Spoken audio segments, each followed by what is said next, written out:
All right, let's do notes on section 8.5, finding angle measures using trigonometry. So to find missing angles, we use inverse trig functions. So the functions we were using before were sine, cosine, and tangent. Now we're going to use the inverse of each of those. So if we have a right triangle, I'll draw it up here. Let's call this angle right here x. Here's our right angle. This is the hypotenuse. This is opposite to x, and this is adjacent to x. So if we want to find x, say we don't know what x is, here's what the inverse trig functions can do for us. So the inverse of sine, we use the same ratio, so we're still doing SOHCAHTOA.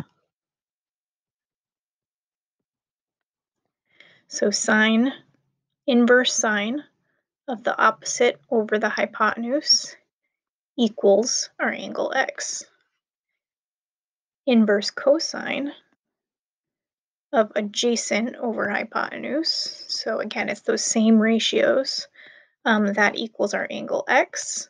In the inverse of tangent of O over A equals x. So these, it's kind of the opposite of what we were doing before. So now we don't know the angle, so we're going to use the ratio inside the inverse trig function to find that missing angle. So let me show you on this online calculator I've been using on Desmos. To find these functions, the inverse ones, you go over here to this function button, and you'll see that they're right here. So I'm trying to find the inverse sine. You do that, go over here, type in whatever. Let's just make something up, 5 over 12, and that would be my angle measure. On your TI calculator or a similar calculator, I ran out of my free trial of that one that I've been using on the computer, so I can't show you, but you hit the second button, and then you would just hit whichever one you want, so sine, cosine, or tangent. You'll see right above each of those, you'll see the little inverse symbol, so you just hit the second button, and then it's the same button as sine, cosine, or tangent.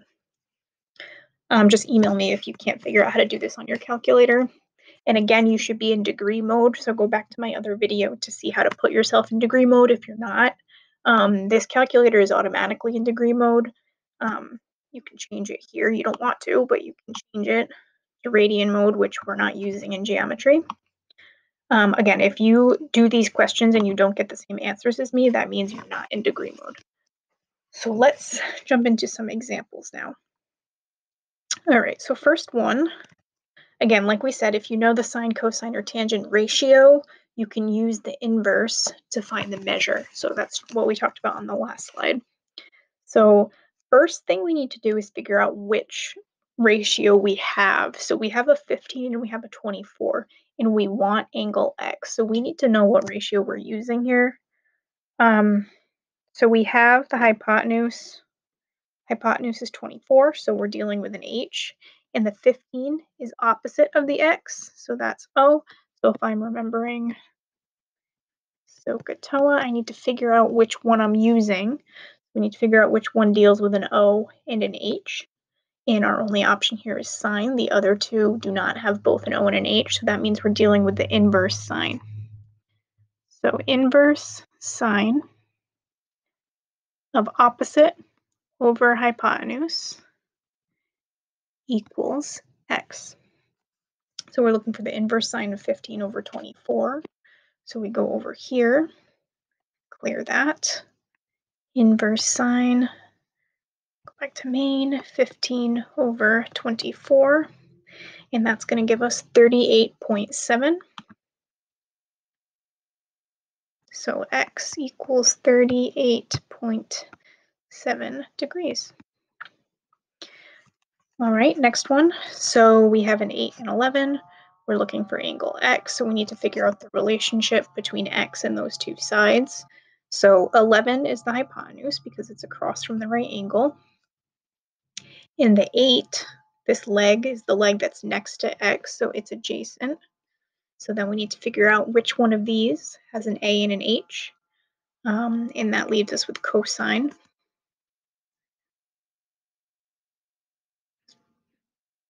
So we do inverse cosine of adjacent over hypotenuse equals x. Then we just go to our calculator.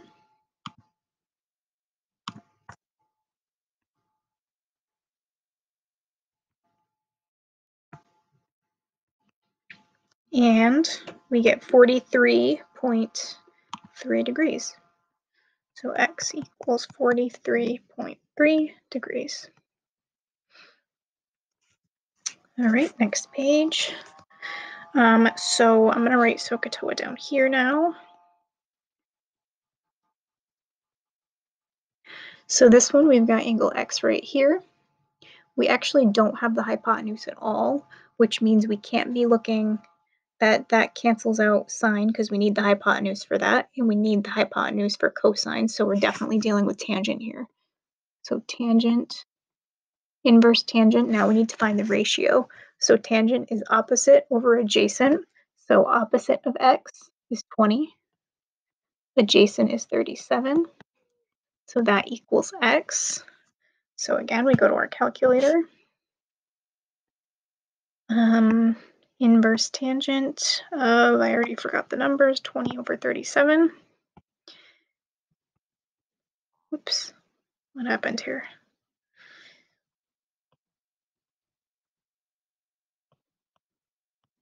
Let's start over.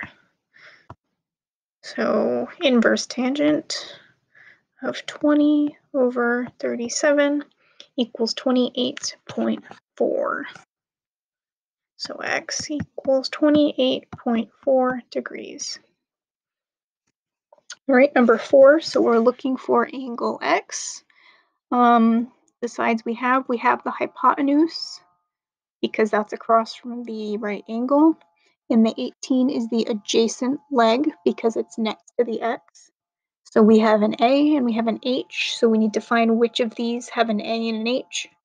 Our only option is cosine, that's the only one that has both A and H. So we're looking for the inverse cosine of the adjacent over hypotenuse. And that's equal to x, which is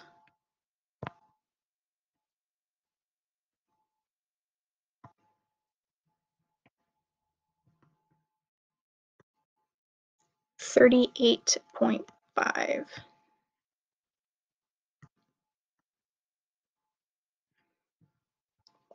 All right, then we go to number 5. We're looking for this angle. We have the hypotenuse, that's across from the right angle, and the 40 is across from the x, so that's opposite of the x. So we have H and we have O.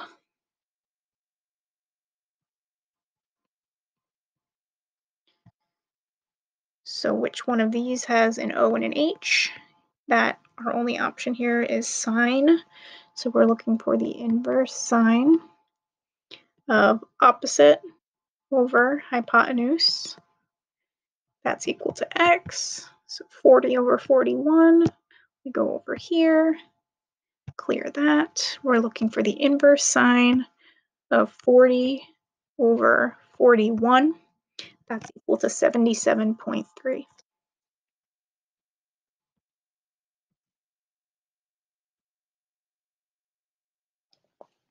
Right, number 6, we're looking for angle x. We do not have the hypotenuse, but we do have opposite. So we have O, and we have the leg that's adjacent to x. So which one of these 3 has only an O and an A? That would be tangent. So we're looking for the inverse tangent of opposite over adjacent. So inverse tangent of 7 over 5.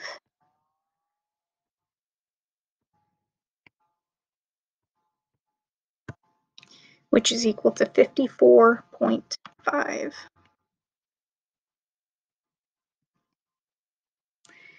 And that is it.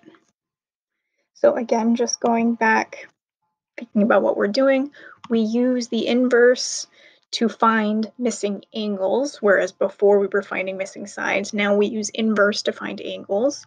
In order to do it, you need to first decide which of these three functions you're going to use. And the way we do that is by looking at which sides we have. So you need to identify whether it's opposite, hypotenuse, adjacent, and then figure out which of these three would apply. And then you need to use the inverse function with the ratio. You do it on your calculator, and that'll give you the angle measure. So that's how we do these. That's how we find missing angles using trig.